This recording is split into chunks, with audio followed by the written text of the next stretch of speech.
نحمدہ ونصلی ونسلم علی رسولہ الکریم اما بعد۔ آپ حضرات کو علم ہے کہ 12 ربیع الاول شریف کے بابرکت دن مستونگ شہر بلوچستان میں آقائے دو جہان صلی اللہ تعالی علیہ وآلہ وبارک وسلم کے میلاد کے حوالے سے جو جلوس نکالا جا رہا تھا، ابھی آغاز نہیں ہوا تھا، مسلمان جمع ہو رہے تھے۔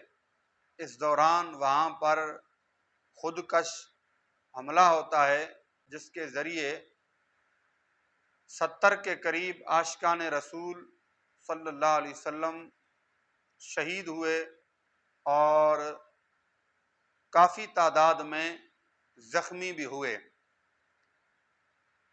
جہاں تک ہمارے علماء اہل سنت کی بات ہے، علماء اہل سنت نے اپنا کردار ادا کیا اور فوراً جا کر وہاں جو ہسپتالوں میں مریض تھے، زخمی تھے، ان کی عیادت بھی کی اور تعزیت بھی کی، شہداء کے لواحقین کے ساتھ فاتحہ خوانی کی اور ان کے حوصلہ افزائی کے حوالے سے اپنا کردار ادا کیا۔ جہاں تک بات ہے سنی جو مذہبی لبادے میں نہیں ہیں ان کی بات، تو ان میں سے کسی ایک فرد نے مذمت تک نہیں کی۔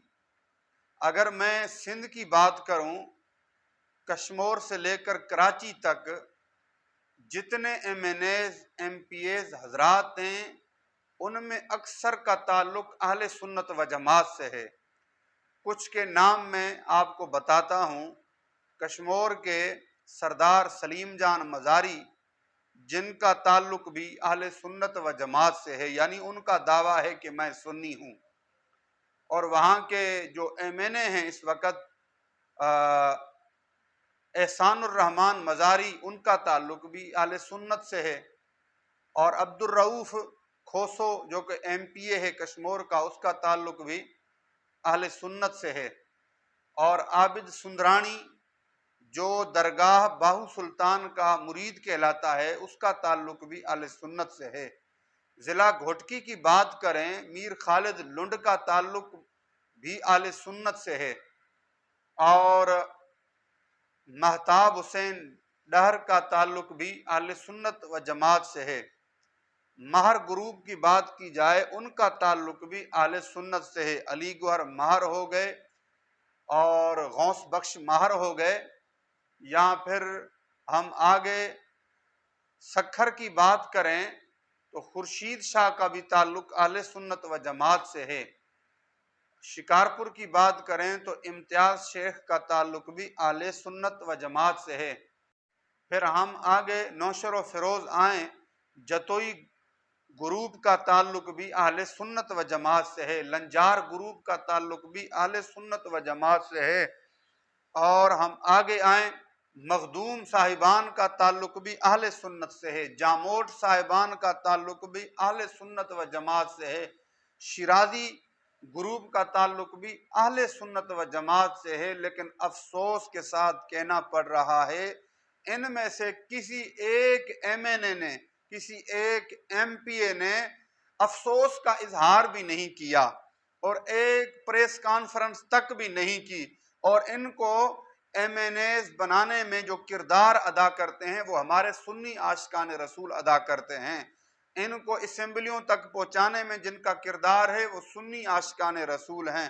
میں آپ سنی حضرات سے پوچھنا چاہتا ہوں، جن کو آپ ووٹ دے کر ایم این اے بنواتے ہیں، ایم پی اے بنواتے ہیں، پھر وہ وزارت تک جا پہنچتے ہیں، بلکہ مراد علی شاہ کی بات کی جائے تو وہ عبداللہ شاہ کا بیٹا ہے، عبداللہ شاہ کی مزار بنی ہوئی ہے اور یہ اس کا گدی نشین ہے۔ میں ان کے گاؤں سے اچھے طریقے سے واقف ہوں، اپنے آپ کو سنی کہلاتے ہیں، اس کے باوجود انہوں نے بھی کوئی مذمتی بیان نہیں دیا۔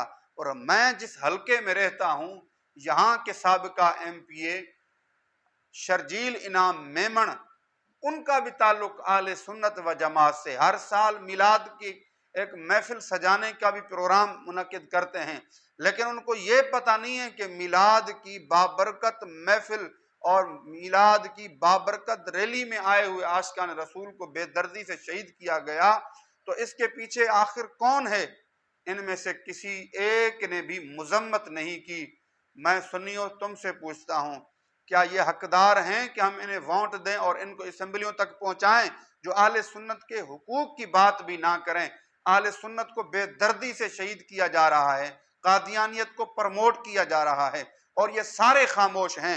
صرف مذہبی طبقے کے علماء کرام آواز اٹھا رہے ہیں، افسوس کا اظہار کر رہے ہیں، اور ظلم بالائے ظلم یہ ہے کہ ایک تو مستونگ میں اہل سنت و جماعت کے عشاق کو شہید کیا گیا، پھر دوسرے نمبر پر جو وفود کی صورت میں اور اہل سنت کے علماء وہاں تعزیت کرنے جا رہے ہیں، ان میں سے کسی ایک کو بھی سیکورٹی نہیں دی جا رہی۔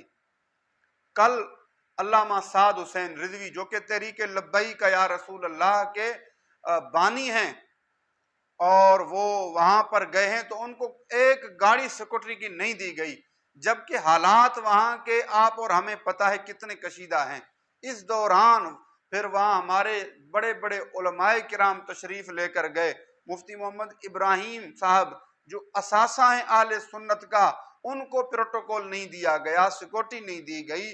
بڑے بڑے قبلہ مفتی اعظم سندھ شیر مصطفیٰ کی لخت جگر حضرت علامہ مفتی نور نبی سکندری صاحب وہاں تشریف لے گئے، ان کو سیکورٹی نہیں دی گئی۔ بڑے بڑے ہمارے اکابر مشائخ علماء وہاں گئے، کسی ایک کو سیکورٹی نہیں دی گئی، جبکہ حالات اس طرح کے ہیں کشیدہ، تو سیکورٹی کیوں نہیں دی جا رہی اہل سنت کے علماء کرام کو؟ یہ ایک افسوس کی بات ہے، اور سب سے بڑا افسوس ہمیں ان لیڈران پر ہے جو سنی ووٹوں سے آگے آتے ہیں، اور اس سے بھی بڑھ کر افسوس سنی عوام پر ہے جو اس طرح کے بندوں کو ووٹ دے کر اسمبلیوں میں پہنچاتے ہیں۔ اللہ تعالیٰ سنیوں کو جاگنے کی توفیق عطا فرمائے، اور سنی عاشقان رسول کو تحریک لبیک یا رسول اللہ کو مضبوط کرنے میں کردار ادا کرنے کی توفیق عطا فرمائے۔